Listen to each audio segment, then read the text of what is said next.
Here we go. Why Like is the Matt late fake show smiling? now. Live from that exact moment at a party when you suddenly feel the urge to leave the party. It's a proxy flavored version of cinnamon free Biz Nuggets. Oh, I like cinnamon. I do too. I Me love it. too. Yeah, what? Why are we depriving ourselves of cinnamon here? That feels Joined as mean. always by I can't control that part of the show, Emma. Joined as always Oh, by sorry. Emma, Tim Lurking, and Matt Cook Muscardi. I'm the lowest common denominator in today's upcycled bag called February 22nd, 2022. Whoa, I just realized 222 right? Two. Just shitload of twos. Oh, I shouldn't be swearing because we got yelled at by our radio show gods. This isn't going on the radio. This isn't. In today's show, Apple says no, Nike sells Nike, and Matt races around the newsroom on a two-wheeled tricycle. A two-wheel hard. tricycle. Okay. It was hard. That's was kind of missing sums one up of its Matt if you wheels. think about it. Sums up A his two-wheel personality. tricycle? That's Yeah, he's kind of racing around oddly. no. What would sum me up is a four-wheeled tricycle. I overdo it. Two-wheeled more a two-wheel tricycle is more frenetic because the balance is all off, and you're just sort of like quick. You're over pedaling to make up for something and spinning out of Four-wheeled control. tricycle Damn. though is like a loud, that? aggressive, over tricycle. As much as I love this Four-wheel tricycle is very- vehicular psychoanalysis All right. of Matt. Yes. What are you comma. saying? We should move on. Yeah, I do. All right. Here we go. This first one's really for Emma. Yeah, thank you. In fact, Emma tried to get off the show today, but I was like, I kind of need you for this first story. Yeah, you did. I don't even know why I think that because I don't even know what your relationship with Nike is. But here we Very go. limited. She's wearing all So- Nike gear right now. As it turns out, we really got deep into the fact that Starbucks directors in their proxy statement tell us their favorite Starbucks drink. Says a lot about the people, yeah. As it turns out, Nike does the same thing. So we're going to talk about Except- today. What? It isn't drinks. It's weird clothing. I'll be honest. It's we're going to do it. So screw you at home if you're not into it. But it's not as fun. I don't know why. Maybe because the things that when you eat something, when you put something in your mouth, it's fun. Weird way to say that. But Yeah. but I don't know, like sneakers and hoodies. It's not as fun. But let's do it anyway. Here we go. Okay. Top products, and Emma, you're gonna have to help me out here.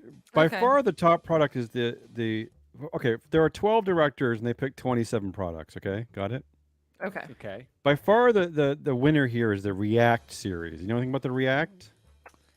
Shoe. Yeah, it's Based a boring on shoe. based on my Googling, yeah, looks like sneakers. Oh, Sounds she's like Nike to Googling. me. She doesn't know what she's talking about. Okay, it's a boring running shoe, but we'll get more into that later. But there are 'cause I like broke- a million types of them. Jeez. I know that's the way Nike rolls. It's annoying. And then in second place is just a bunch of other boring stuff: Air Force One, Pegasus, yeah. some Jordans. Although Matt, we were talking about this last week, how some people picked Jordans, but one of the Jordans they picked is a golf shoe. That Yeah, seems like no. that doesn't count. Incorrect. Yeah.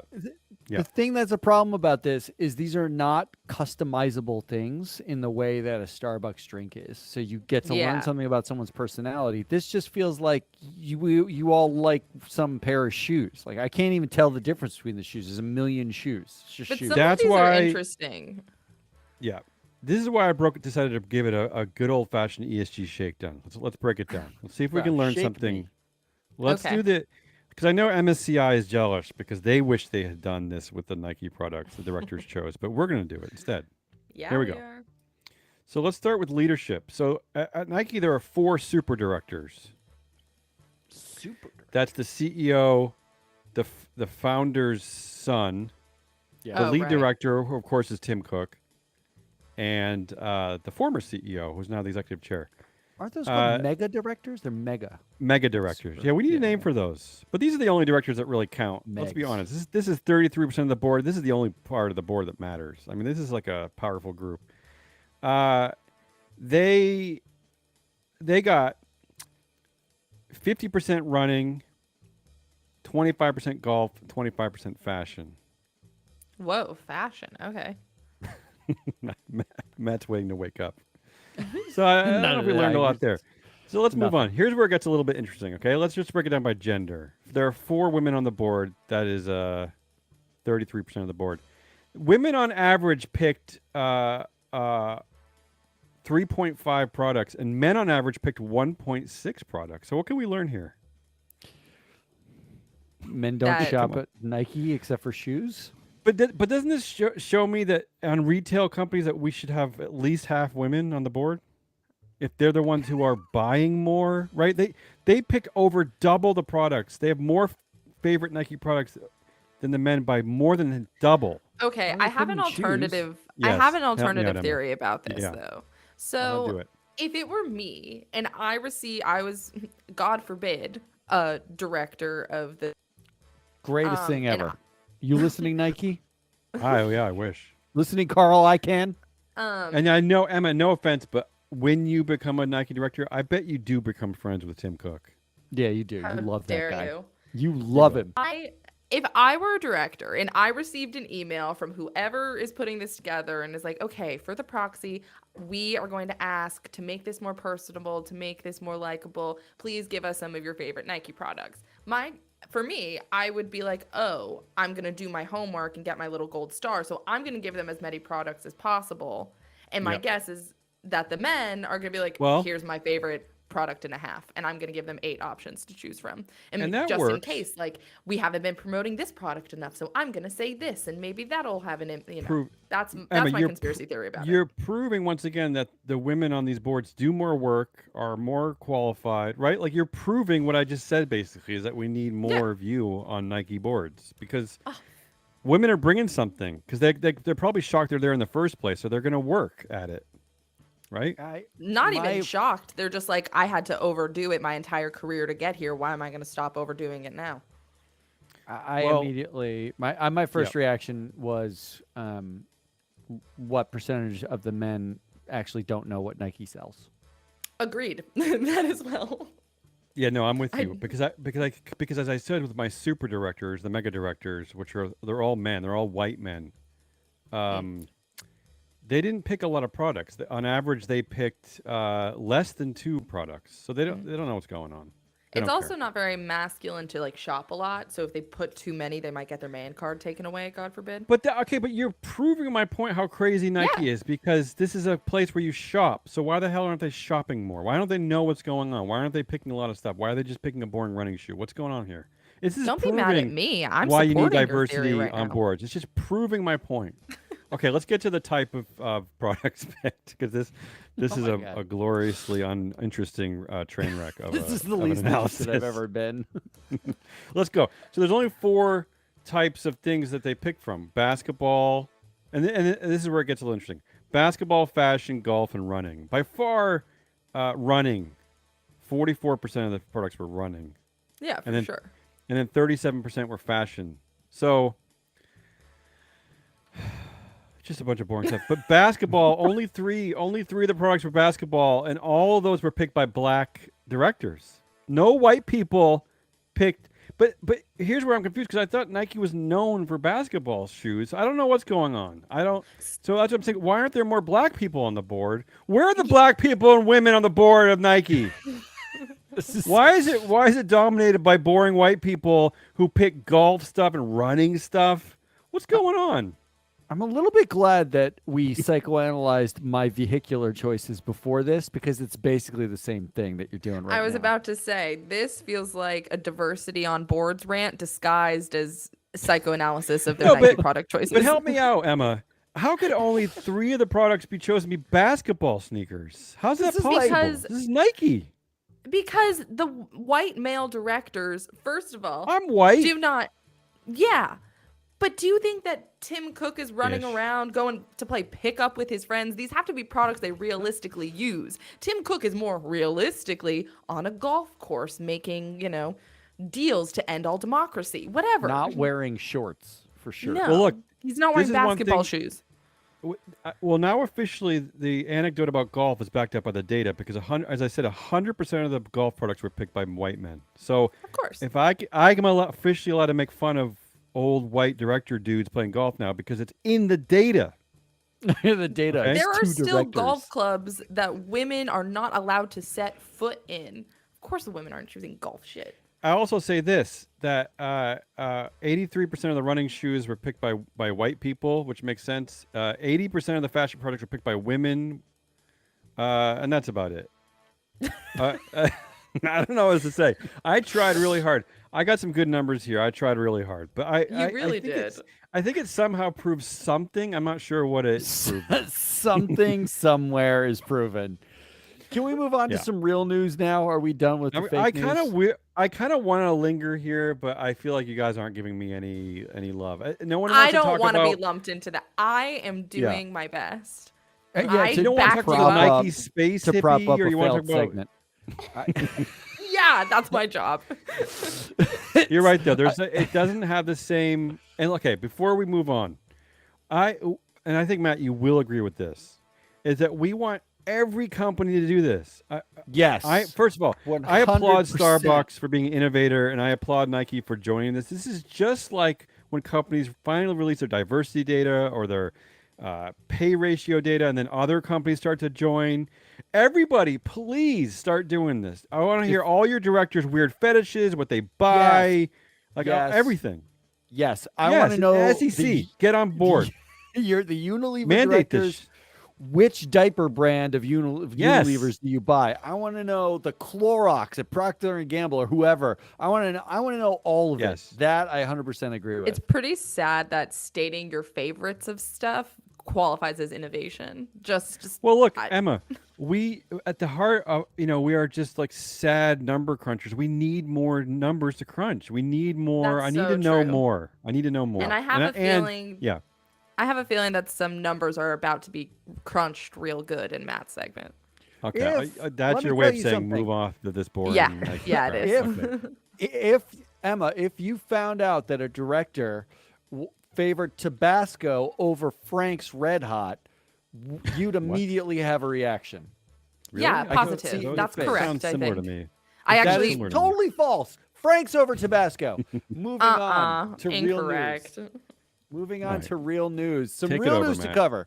Here's some quick headlines. Let them waft over you like bacon and with a mid-afternoon coffee. Speaking of bacon, you like that segue? No, That was a hard segue to make. Clunky.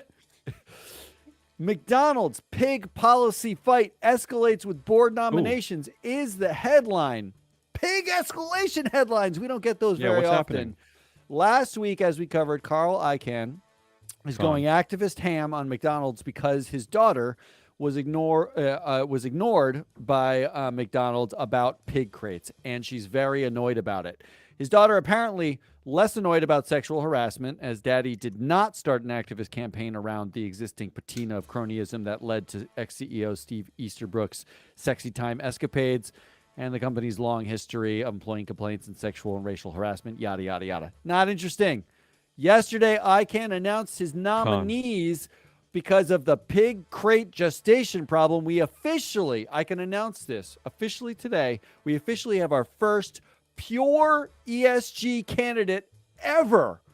Yeah. I can't put up as 2 directors for McDonald's boards. They are Maisie Gansler, who's the chief strategy officer or something at Bon Appetit.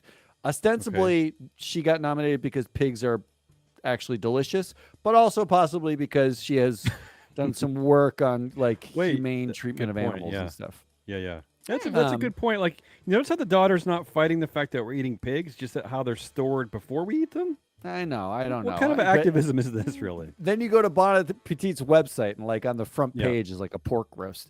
But the ESG, the most ESG candidate I've ever seen. Yes. Leslie Samuel Rich, from the CEO of Green Century Capital. If you don't know Green Century, first of all, Leslie, well done. Green Century is the OG of socially responsible investing.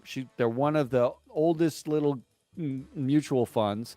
Leslie is actually the Green Century is actually run. The portfolio managers are Trillium. These are our people. Oh yeah. These are Matt Paskey's one of the portfolio managers for Green Century's fund. These are our people. but there's no word yet on whether the over/under that Carl's daughter actually chose the board members. I'm pegging it at -120 because do we really think that Carl Icahn knows the CEO of a mid-market socially responsible mutual fund that doesn't actually manage its own money? There's no way Carl Icahn was like, You oh think, yeah. you think bring in Leslie saw the Leslie. headline? So what you're thinking is that Leslie heard about the headline on Business Pants and then she immediately called Carl. No, what I'm thinking is Carl's daughter, who was working at the Humane Society, is very like into that a Green Century does because they do a lot of activist campaigns around animal cruelty and things like that. And so Carl's daughter was like, "Hey, Dad, this is who I think we should put on McDonald's board." Really, my takeaway was it pays to have a daddy worth $24 billion when you want to make change. That Yeah, was it it. does. That's my Yeah, it takeaway does. here. Agreed. know- McDonald's actually, Yeah. yeah. I was going to say before you get to what McDonald's had to say, which I'm always interested in. Some news outlet was covering that Carl actually is invested in other companies that are doing piggy stuff, and he's not upset at them. He's not worried about the treatment of pigs there. Well, Only, here's only actually here. the Yeah. statement that McDonald's issued.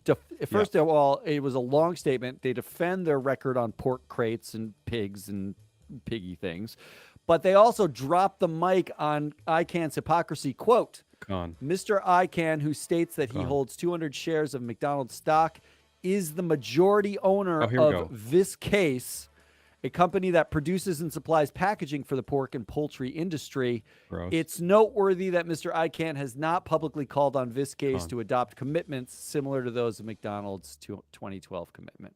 Is that noteworthy? I guess so. I mean, McDonald's he's is a sexier target than Viscase. well. Also, if you own the company, it's like, do you have to make a statement about it? You That's a can't- you good just- point. you That's an interesting just- point.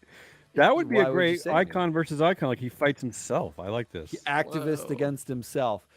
In other porky news story number 2, condom giant prepares for sales boom as global pandemic restrictions ease. Oh, You like yeah. that, Wait. Porkies? I don't understand this. Yeah. Wait, condom giant we prepares got for sales. it. So why did sales? I would have guessed that condom sales would go up during the pandemic because we were that depressed that sex went down. Is that what you're saying? No, you. Here's actually why. It's in the statement, and I'm going to get to Okay, it. Ready good, for this? Good. It's an investment. I'll jump right to it. The investment thesis you never thought of. It's a Yep. quote from the story. Demand for the products had fallen as, quote, hotels and motels closed during the pandemic. That's right. The condom Horny company hotels. Yeah. is telling you that COVID stopped you from having affairs and it killed their stock. That is the investment thesis. That's weird. True. I would love No, some stats on what the cheating numbers are, which 40% cheating drop numbers? in condom sales There- as a there result are of the cheating numbers, pandemic. yes. 40% drop in condom sales. wow. Here's some And other you think it's interesting because tidbits. of cheating? That's all it is. They It's just said cheating? it. I didn't. They said because hotels and motels were closed, condom sales dropped. That's what they said. Whoa. What do you And do because in a people were hotel home and with their motel partners and they condoms? realize how much they hate their partners, right? Is that part of it too? Like No, first of all, stopped they weren't having going at sex? all. They were stuck at home and they were like, Hating we're each not other. having any sex because we're both stressed out and we don't actually like each other. Mm-hmm. So all the hotel and motel, affairs stopped. Another couple tidbits about this, mostly because I giggled when I read them. I did not know Yep. this, but did you know this? One of the largest brands of condoms in the U.S. Is actually all these are made by a Malaysian company. Oh, Durex. well, idea. Durex is There you go. Malaysian company. I had I don't no know idea. what that means. What am I supposed to glean from that point? Well, Don't worry about I just didn't know. If you it. don't get it, you don't get it. It does, but it does prove that the old joke that condoms do literally grow on trees in Malaysia. Remember that old joke? That's true. They do. Yeah. I remember that joke from the early. Literally 90s. grow on trees, Mhm. Emma. And number That sounds two, like it's before my time. I think if you're looking for something to do this coming weekend, go read Wikipedia pages of condom companies because Carex, the parent to Durex, the Wikipedia page is an exercise in beautiful Karen puns. and Doug. Um, yeah.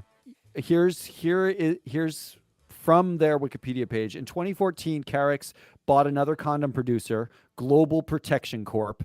Awesome name. I like that. Really Awesome good name. name. Agreed. Yeah. And as part of the transaction, they issue 83 million shares to Global Protection CEO Davin Weedle. Okay. Here's the quote from the Wikipedia page. Quote, the acquisition positions Weedle to own 7.64% of the enlarged company. Oh, Oh, that's They come definitely did that on purpose. Of course That's they clever. did. Who's they, by great. the way? Is it I the don't trucker know. The convoy in Canada? Who are we Wikipedias. talking about? Okay, I the don't know. Wikipedians. Number 3. Speaking of dirty affairs, Swiss Leaks probe says Credit Suisse bank handled dirty money over decades. Okay, this is a real transition here in stories here. This is you're really going somewhere else now. I'm taking you all the places. We're going to do more on this later this week, but a probe into Credit Suisse banks basically found they had a long history of funding strong men. And what I found was a pattern for Credit Suisse of news stories over the last 2 years. It goes racist, not racist, racist, not racist. Scandals. Good for Credit Suisse, right? October 2019, not racist. CEO is ousted because he starts spying on his neighbor, who was an ex-employee because he didn't like where they planted their trees. Turns into a big story, and the CEO ends up losing his job. Do you remember the spying scandal? Yes. Jesus. I don't remember the part about the trees, but I like that though. It was I a remember the garden spying scandal. party. Agreed. It was a garden Garden party party, of argument and stuff. October 2020, racist. The same CEO was reported to have left the chair's birthday party because the bank hired a black performer dressed as a janitor to dance on stage at it. Right. You remember that story? I do. Good one. Switzerland, after all. Yeah. February 2021, not racist. Credit Suisse is the funding money laundering for dictator strongmen and drug cartels. If the pattern holds, we can expect the next scandal to be racist, in which Credit Suisse asks all its black employees to dress in whiteface as a show of equality. That's my guess for the upcoming story. Although it could be argued, though, that the hub of funding for money laundering for dictators, strongmen, and drug cartels could be disproportionately affecting countries where there are a lot of people of color. So maybe it is racist. No, I would argue that they are doing that. They are probably, yes, disproportionately. Because who loses in the drug wars? It's typically not white people. Yeah. I don't think. Do we think that all that money laundering is for white men? No, but I'm saying, like, who loses in a drug war? I'm just saying it's probably not Emma. It's probably like not racist on purpose. All right. Well, this is to be determined, but I like we it. got to come I back like to where this. you're going. Yeah. Finally, 2 headlines that are finally. perfect from today. In what I'm calling "I'm so conflicted," which is woker news. Here's the headline: Reindeer herders push to remove Norway wind turbines. There's a lot of things to unpack in there. What are they doing with those reindeer? What are they hurting them to do? What do they do? Is there reindeer milk? First of all, they What's eat a going lot on? of reindeer. No, there's Right, no okay, so they're reindeer eating milk. animal. I think Carl Icahn should get involved with this. I know, but they're not in gestation crates. And number 2, lastly, is the best worst quote of the day. First, the headline: luxury cars up in smoke after ship catches fire. Apparently, a ship is floating out in the Atlantic. They took the crew off because it was on fire, and it's full of luxury cars, and it's just flaming. Here's the best worst quote from the story. The operator gave this quote. The operator of the boat, quote, "So far, no source of pollution has been recorded, except for the flaming boat in the middle of the Atlantic." What's that mean? That's it for our headlines this week. And luckily for our audience at home, that Matt has talked so long, and I also talked lovingly about Nike, that we don't have time for our boring Apple proxy statement stories, so we'll have to push that to a later date. Yeah, something to look forward to. Audience saved. Audience saved. That was Damian Rollis and Emma Lurk. I'm Matt Mascari. We have Free Float Media. Tune in tomorrow where we're going to have more juicy nuggets, but it's just Emma and I because you're spared. You're spared. JJ has important things to do, which means Emma and I are going to actually have fun and not too long. We're just going to do like a series of ridiculous headlines, and we're only going to take 7 minutes of your time. That's it. Come back then. Goodbye.